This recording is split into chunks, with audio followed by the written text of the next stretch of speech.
সেইটো একদম মিছা কথা, ভুল এটা বুজাবুজি। কাৰণ আমি অসম নাগৰিক সমাজ আৰু ভাৰত জোড়ো অভিযান অসম শাখাই কেইটামান সমষ্টিত আমি কাম কৰিছিলোঁ আৰু আমাৰ সামৰ্থ্য ইমান নাই, আমি ইমান ডাঙৰ তোমালোকে বনাই দিছা সিমান ডাঙৰ নহয় একো। আমি আমাৰ কৰ্মীসকলে বিভিন্ন ঠাইত কাম কৰিছিলে আৰু যিকেইজন প্ৰাৰ্থী তালৈ আমি গৈছিলোঁ তেওঁলোকৰ আমাৰ এটা বুজাবুজি আছিলে, তেওঁলোকে আমাক আমন্ত্ৰণো জনাইছিলে, আমাৰ কৰ্মীসকলে কাম কৰিছিলে। মই ডিব্ৰুগড়লৈ গৈছোঁ, বিভিন্ন ঠাইত সভা কৰিছোঁ, যোৰহাট গৈছোঁ, শিৱসাগৰ গৈছোঁ, নগাঁও গৈছোঁ, কৰিমগঞ্জত গৈছোঁ। কিন্তু আজি যিকেইগৰাকীয়ে কৈছে তেওঁলোকৰ লগত আমাৰ তেনেকুৱা যোগাযোগো নাছিলে, তেওঁলোকে যে কিবা আমাক মাতিছে বিচাৰিছে এনেকুৱা কথা আমি নাজানো। কিন্তু হ'লেও আজি আমি সম্বৰ্ধনা তেওঁলোককো জনাইছোঁ।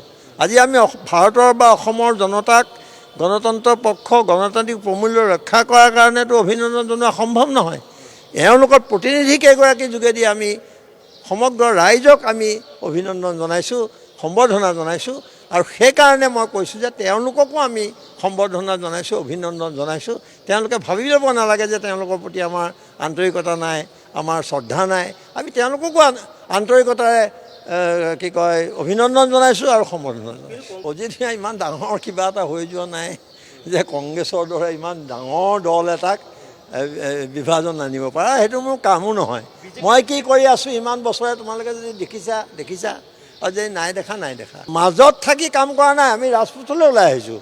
আমি ৰাজপথত নামি পোনপটীয়াকৈ কৈছোঁ যে এই সময়ত যদি বিৰোধীকৈ সমৰ্থন কৰা নহয় আৰু ফেচিষ্ট যিটো একনায়কত্ববাদী নৰেন্দ্ৰ মোদী চৰকাৰৰ বিৰুদ্ধে জনতা যদি ওলাই নাহে তেতিয়াহ'লে আমি সেইকাৰণে জনতাক বুজাবলৈ গৈছিলোঁ। আমি মাজত এটা বিবৃতি দি থকা নাই। প্ৰশান্ত ফুকন এনেকুৱা কথা কোৱাৰ কাৰণে বিখ্যাত, তেওঁক সকলোৱে জানে আৰু মজা পায়।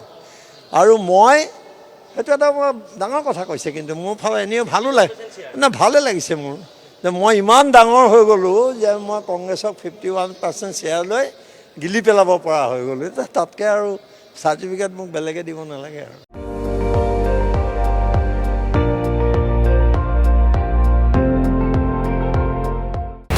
আপুনি চাই আছে ND24, সৰ্বশ্ৰেষ্ঠ নহয় সৰ্বোত্তমৰ দৌৰত।